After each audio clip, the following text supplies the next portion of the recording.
A paz do Senhor, meus queridos e amados irmãos, Deus abençoe a todos nesta tarde, que Deus os alcance, Deus lhe dê paz, lhe dê alegria ao seu coração. Você que está assistindo esta live aí nas redes sociais, você que está no Facebook, você que está no YouTube, no Instagram, convido você e peço a você, com todo carinho, que você possa compartilhar este vídeo, que será de grande bênção, será de ensinamento e de direção de Deus ao seu coração, aonde você estiver ou o que você estiver enfrentando na sua vida, situações complicadas, difíceis, que Deus possa, através desta palavra, te dar uma direção e um ensinamento. A palavra de Deus diz que nós precisamos ter o conhecimento da palavra, né?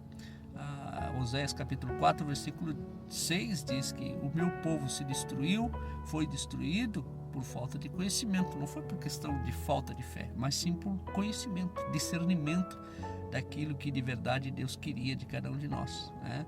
E a palavra de Deus nos dá essa direção e nós precisamos aprender pela palavra de Deus, né?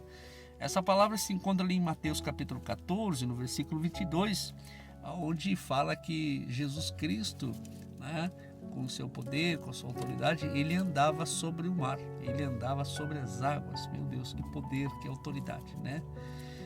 Mas observe um detalhe nesta passagem, que há um processo antes de você ver o sobrenatural, antes de você ver sinais e maravilhas, há um processo antes, que até Jesus passava por esse processo, até Jesus sendo Jesus, né?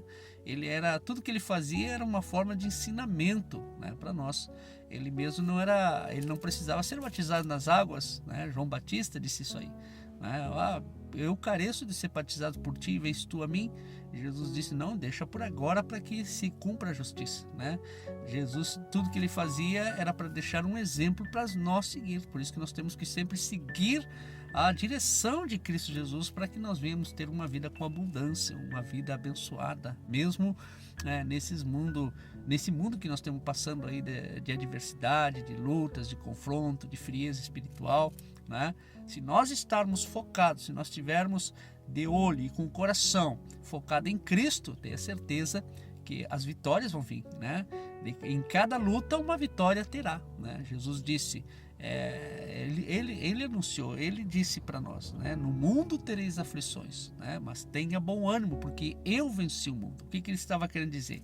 Todo aquele que está em mim poderá passar pelas tempestades, pelas adversidades, mas em Cristo será mais que vencedor, né? Em Cristo. Mas eu preciso estar com o meu coração, eu preciso estar com a minha consciência, com a minha alma disposta, faminta a estar com Cristo Jesus, o Filho do Deus Altíssimo, e tem toda a autoridade, tem todo o poder para fazer grandes sinais, grandes obras aqui na terra, também para todos aqueles que creem.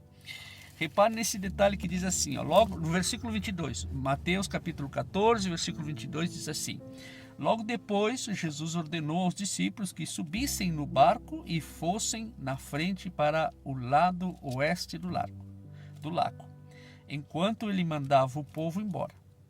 Depois de mandar o povo embora, Jesus subiu ao monte a fim de orar, sozinho. Depois que ele dispensou, ele ordenou os discípulos, quem são os discípulos? Os discípulos são os obreiros, né?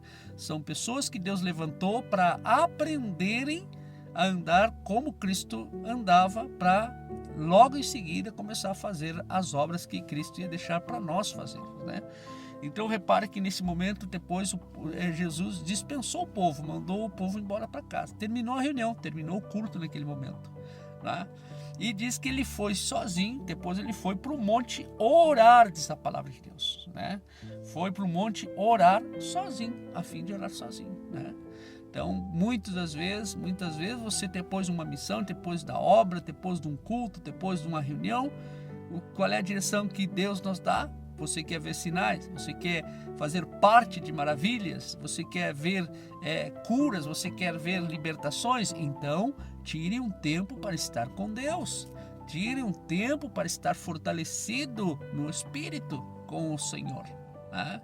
Jesus foi orar sozinho. É uma direção, é um exemplo para nós seguirmos, né? Não devemos fazer nada sem antes estarmos com o Pai, sem antes de estarmos com o Senhor. Tá? E que mais diz a palavra? Depois de mandar o povo embora, Jesus subiu ao monte a fim de orar sozinho.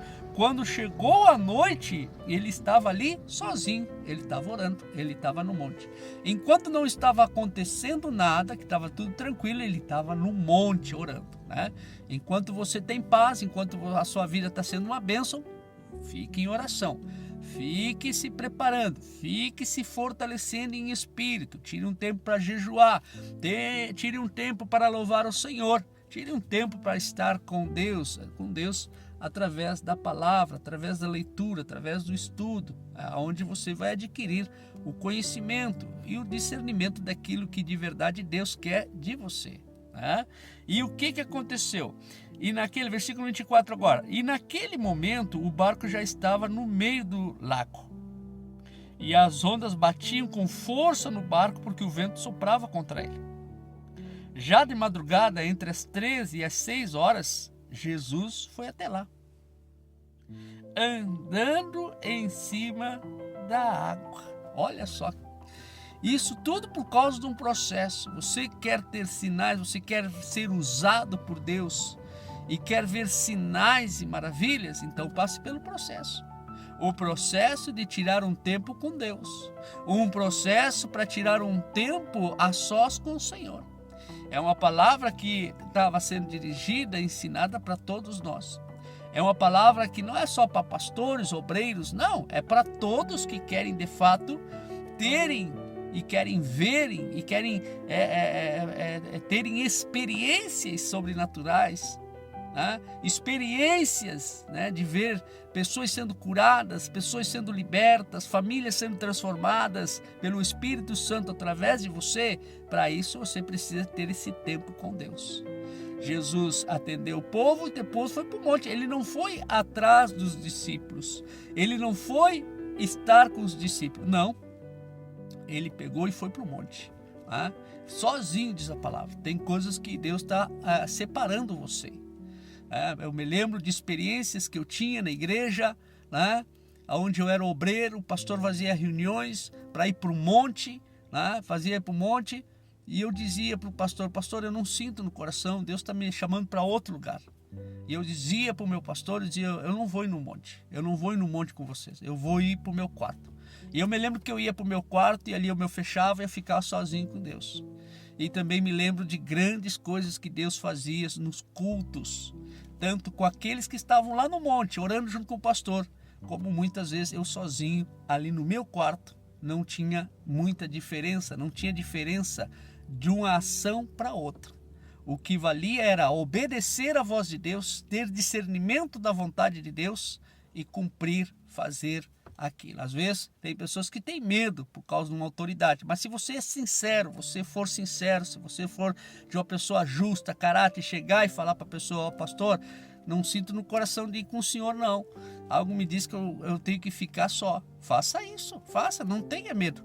O máximo que o pastor, se ele é pastor, é um pastor que tem discernimento de espírito, né? E tem o conhecimento da palavra, com certeza todo pastor, todo tipo de pastor já passou pela experiência de ter momentos que Deus chamou para ser sozinho. Então ele vai entender seu lado e vai abençoar você, e lá no monte, junto com os obreiros, com quem estiver lá, ele vai orar por você também. Dizer: Senhor, assim como o Senhor está aqui comigo, assim como o Senhor está com essa equipe, Senhor, eu te peço que esteja lá, sim, que seja, Senhor, de fato, de verdade, que o Senhor esteja lá com o servo Xavier, com o obreiro Xavier, com o fulano ciclano lá, tá? Por isso que você precisa ter discernimento da palavra de Deus, não só ficar ouvindo os homens, mas ouvindo a palavra de Deus, para que você possa ver, sentir e ver grandes coisas acontecer na sua vida e dentro da sua casa, no seu ministério, na sua família, nos seus familiares. Você precisa ter o discernimento da palavra. Quando Jesus foi lá para o monte, esteve sozinho com o Pai, lá ele teve um bom momento com o Pai. Logo em seguida, ele sentiu, ele viu que os discípulos estavam em perigo. e Jesus por cima das águas. Ele não foi de barco, ele não foi de helicóptero, não foi de avião, não, ele foi caminhando sobre as águas, né? A intimidade de Jesus com o Pai, né, acabou se tornando um só. E o Pai é poderoso, nada é impossível para o Pai. E isso vale para os dias de hoje. Jesus disse: todo aquele que crê em mim. Como é que eu creio em Jesus? É obedecendo tudo aquilo que ele fez, né? Todo aquele que crê em mim fará as mesmas obras que eu fiz e ainda fará outras maiores, porque eu vou para o Pai. Jesus nos deixou essa direção, né? Mas para isso precisamos obedecer e andar conforme as Escrituras, conforme a palavra de Deus, para você alcançar o sobrenatural na sua vida, o sobrenatural na sua família e na sua casa. Tome posse dessa palavra. Antes de tudo, tenha uma intimidade com o Pai. Antes de tudo, vá ao monte, vá buscar a presença, vá se fortalecer. Você está passando uma luta dentro de casa? Vá orar, vá dobrar o seu joelho, fique um bom tempo na presença de Deus, louvando, estudando as Escrituras, né, orando, chorando, clamando, invocando o nome do Senhor. E quando você sai daquele quarto, você sai fortalecido, junto com o Pai, se tornando um só, fazendo maravilhas dentro do seu próprio lar e junto à sua família. Creia nessa palavra. Creia nessa mensagem, porque Deus, Ele é poderoso e nada é impossível. Me faz lembrar, agora falando essa base, né, de você ir, dobrar o joelho, dobrar, me lembro de uma imagem, uma fotografia que eu vi, né? Você entra no quarto como um gato, um gatinho, mas também quando você sai daquele quarto, né, cheio da presença de Deus, você sai como um leão de Judá, né? Você sai transformado, fortalecido por causa da palavra e da presença íntima com o Pai, né, na intimidade com o Pai.